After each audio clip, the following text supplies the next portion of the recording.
Bonjour à tous et à toutes, je suis très heureuse une nouvelle fois de vous retrouver pour une nouvelle recette avec le Cake Factory Infinity de Tefal. Aujourd'hui, je vous propose une recette de beignets fourrés au chocolat.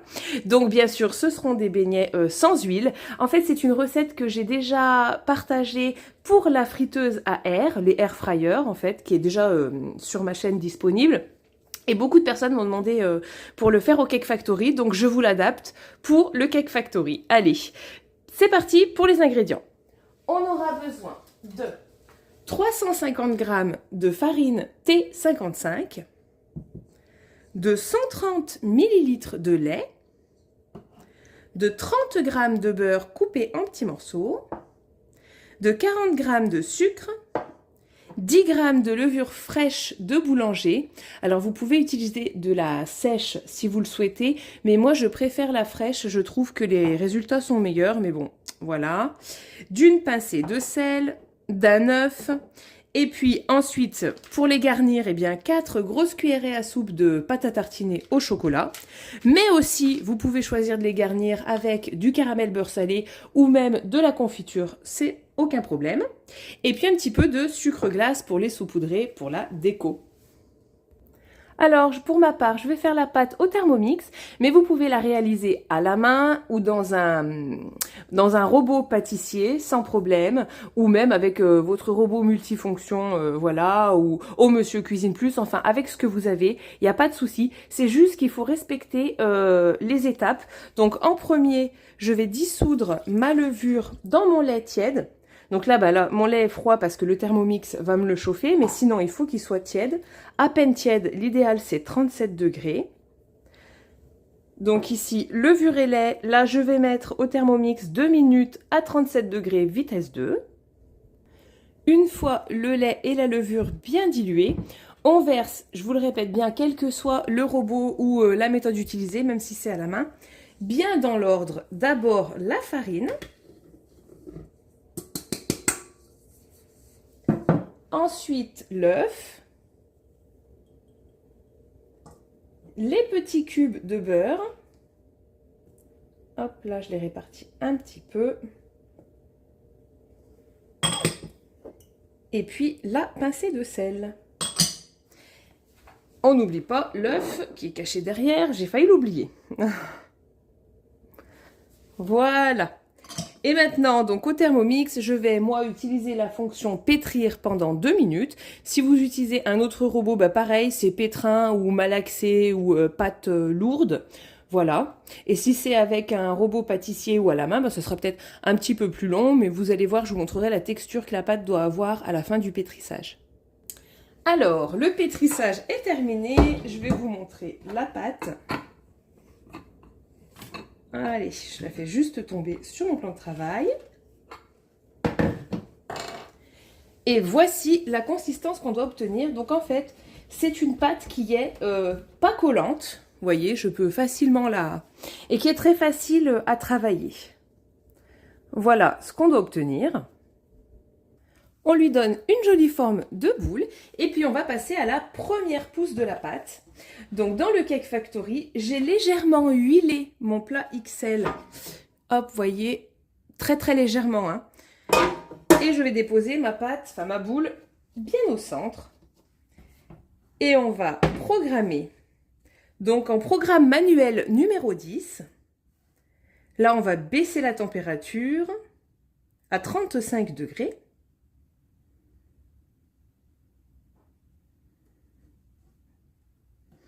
Et puis on va partir pour 1 heure.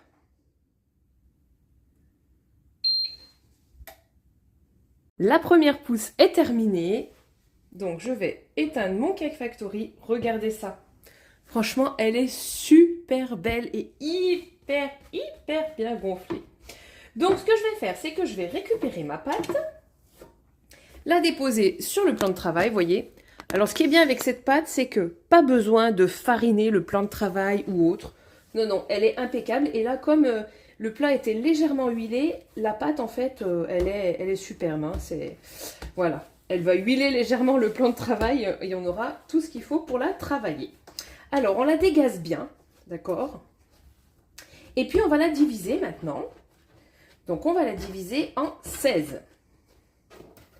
Donc, une première fois en 2. Donc, je le fais à l'œil. Vous pouvez, si vous voulez, peser chaque pâton pour avoir quelque chose de parfaitement égal, quoi. Enfin, que des petites boules parfaitement de la même taille. Mais bon, moi, je trouve que c'est pas nécessaire. Je le fais jamais.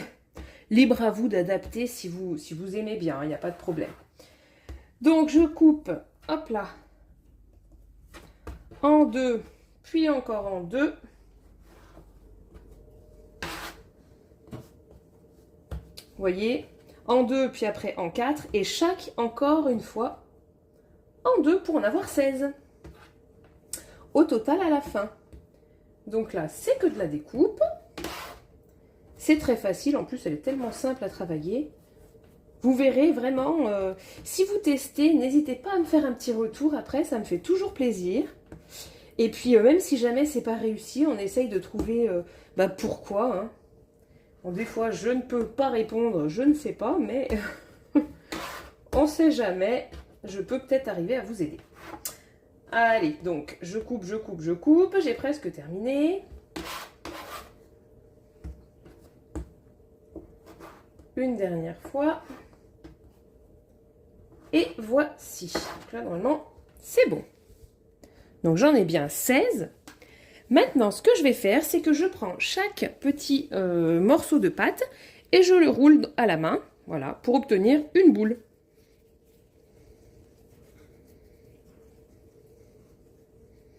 Et quand j'obtiens une petite boule, je la replace dans le Cake Factory. Et je vais faire ça pour tous mes petits morceaux.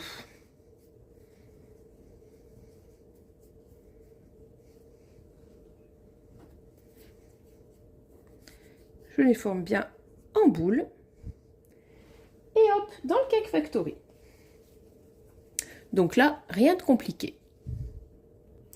Voici ce qu'on doit obtenir. Donc nos 16 boules dans le Cake Factory.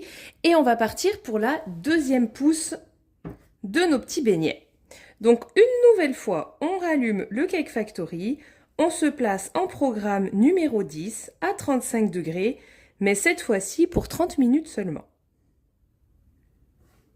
Ah, je suis un petit peu trop descendue. 30 minutes. La deuxième pousse vient de se terminer. On va voir le résultat. Donc, hop, je le rééteins. Oh, regardez ça. Super. Donc, ils ont bien poussé. Ah bah, celui-ci, il a un creux. Je sais pas pourquoi. C'est pas grave. Alors maintenant, en fait, ce que vous pouvez faire, c'est en retirer la moitié pour faire la cuisson en 2 étapes. Ça évitera qu'ils se collent entre eux. C'est ce que je vous conseille de faire, c'est ce que je fais normalement. Mais là, comme je suis un petit peu pressée par le temps, moi je vais les cuire tous ensemble. Ils vont se coller, mais c'est pas grave parce que ça sera quand même assez facile de les séparer après. Et j'utiliserai l'endroit de la séparation pour aller déposer le fourrage. Donc du coup, moi je les cuis en une seule fois parce que je suis trop pressée par le temps. Mais je vous conseille quand même de le faire en 2 fois, comme ça ils seront bien, voilà, pas collés les uns aux autres, hein, mais bon. Alors, on allume de nouveau son Cake Factory. On vient toujours en programme 10 manuel. Donc, OK. Là, on va mettre à 180 degrés. Hop.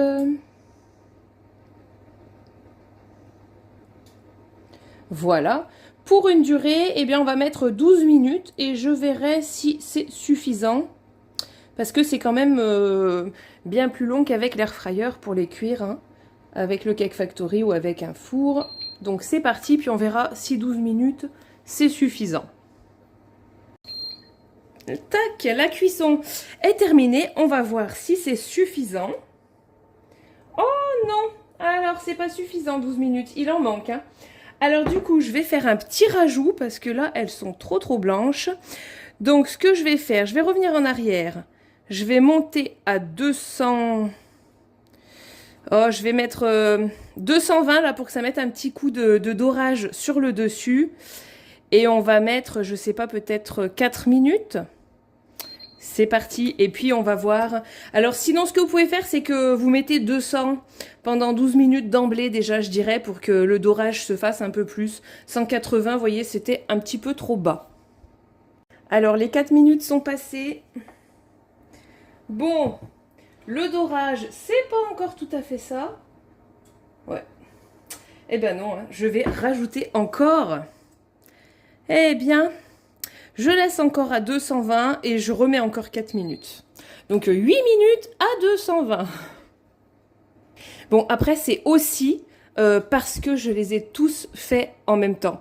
Si vous suivez donc le conseil que je vous ai donné d'en enlever la moitié pour les cuire en 2 fois, eh bien le dorage sera plus vite parce qu'en fait ils seront moins nombreux dans la machine, la chaleur sera mieux répartie. Alors j'espère que cette fois-ci c'est enfin bon. Ah oui, super, bon, impeccable. Alors ce que je vais faire c'est que là je vais les sortir et les détacher pour les laisser refroidir un petit peu sur une grille. Donc, hop là. Oh, c'est chaud, j'essaie de ne pas me brûler. Vous voyez, il se détache tout seul. Ça va très très bien. Donc, je vais les sortir tous sur ma grille à côté. J'attends un petit peu et je vous montre pour le fourrage. Hop là, j'essaye de ne pas me brûler. Il y a la bonne odeur. Même comme ça, on a hyper envie de croquer dedans. Alors, pour le fourrage, vous allez voir, c'est assez simple. Donc, avant de couper l'embout de ma poche à douille, j'ai passé pendant 10 secondes, pas plus, hein, au micro-ondes pour que la pâte à tartiner soit bien fluide, en fait. Sinon, ce que vous pouvez faire aussi, c'est, avant de couper le bout toujours, la plonger comme ça directement dans de l'eau chaude et la laisser 1 minute. Ça va vraiment bien fluidifier, ce qui permettra de facilement venir eh bien, remplir nos petits beignets. Donc, ce qu'il faut faire, c'est que on attrape un beignet. Hop. Je ne les remplis pas par le dessous parce que sinon après la pâte recoule, on en met un petit peu de partout. Donc j'aime bien le faire par un côté. Donc je vais mettre mon embout, ma douille, je l'enfonce bien dans le beignet et puis là, je presse délicatement pour fourrer au chocolat. Voilà, l'intérieur de mon beignet. Vous voyez, ça fait un trou sur le côté, mais ça coule pas de partout. Et puis, je fais ça pour tous les beignets. Donc, sur le côté, plutôt vers le haut quand même. Hop, j'enfonce. Je presse délicatement pour faire sortir mon chocolat. Et puis, je dispose. Je fais ça pour tous. Une fois qu'ils sont tous fourrés, on va les saupoudrer avec un petit peu de sucre glace. Hop. Allez. Parce que ça fait plus joli et qu'on aime bien. Hop là. Je rajoute un tout petit peu. Et puis on peut passer à la dégustation. Je vais quand même vous en ouvrir un pour que vous puissiez voir l'intérieur. Voilà ce qu'on obtient. Hop. J'espère que je ne vais pas faire couler de partout de la pâte à tartiner. Et là, eh bien, il n'y a plus qu'à se régaler. Écoutez, j'espère que la recette vous aura plu et à très bientôt pour de nouvelles recettes.